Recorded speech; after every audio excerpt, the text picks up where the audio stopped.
샬롬, 모처럼 지속되고 있는 따뜻한 날씨 잘 즐기고 계신지 모르겠습니다.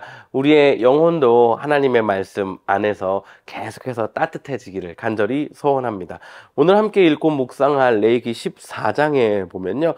바로 어제 읽었던 나병 환자가 정결케 되는 그런 세레모니에 대해서 조금 설명을 해주고 있습니다. 그런데 이게 만만치 않게 복잡해요. 피부병, 나병이 걸리고 나면요, 이스라엘이 그 당시 머물고 있었던 진에 머물 수 없었습니다. 그 얘기는 무엇이냐면요, 사실은 보호받을 수 있는 공간에서 나가야만 했었다는 것을 의미하기도 합니다. 그런데 이제 좀 괜찮아진 것 같으면 이 진 안으로 들어올 수는 있는데 원래 머물고 있던 그 텐트 안에서 머물 수 없는 거예요.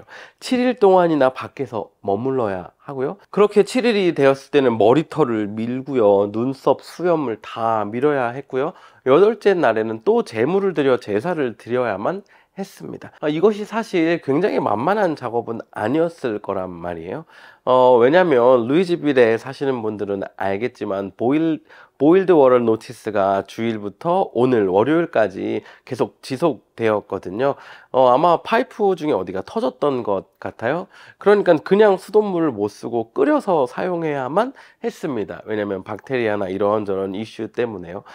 그 당시 이스라엘 백성들에게 물을 사용하여 씻고 정결케 하고 무엇인가를 또 한다라는 것이 굉장히 쉬운 일은 아니었을 것입니다. 또한 이어지는 말씀에는요, 집에 곰팡이가 생겼을 때 어떻게 해야 되는지를 다루고 있습니다. 지금 저희는요, 메인터넌스 부르면 됩니다.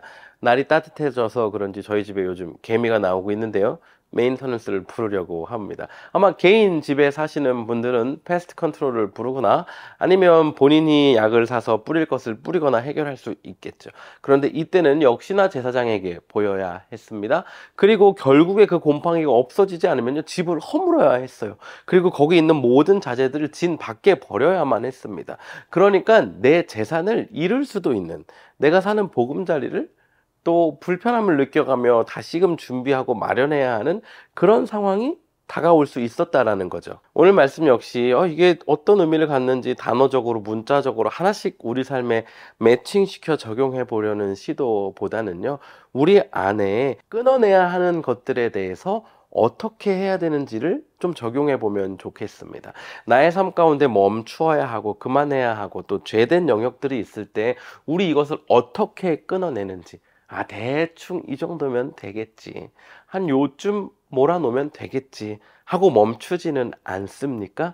지난 주일날 설교 때 나누었던 것처럼 저와 아내가 요즘 모텔 캘리포니아라는 드라마를 계속해서 보고 있습니다. 정말 고구마 같은 사랑 이야기인데요, 이제는 이 남녀 주인공이요, 연인 하지 말고 그럼 우리 친구하자 이러는 거예요. 아우 답답합니다.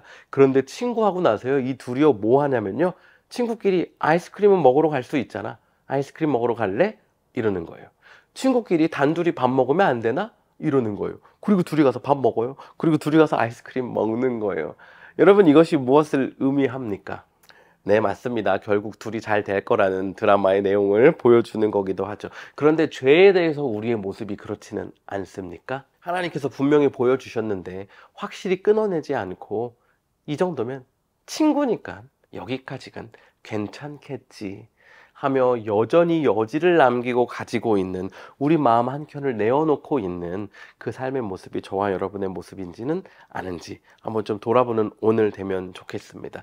그래서 진 밖에 머물고 들어와서도 텐트 밖에 머물고 몸을 씻고 머리를 밀고 눈썹을 밀고 해야 했던 것처럼 때로는 집에 있는 모든 것들을 허물어서 진 밖에 내놓아야 했던 것처럼 오늘 우리 삶에 제거해야 하고 멈추어야 하는 것들 있다면 친구 사이니까 괜찮아 하며 여지를 남기는 것이 아니라 깔끔하게 몰아내고 없애는, 그리고 그 자리에 예수님의 보혈을 덮는 그런 우리가 되면, 또 제가 되면 너무나도 좋겠습니다. 그렇게 오늘 하루를 도전할 우리를 축복하며 오늘도 샬롬입니다.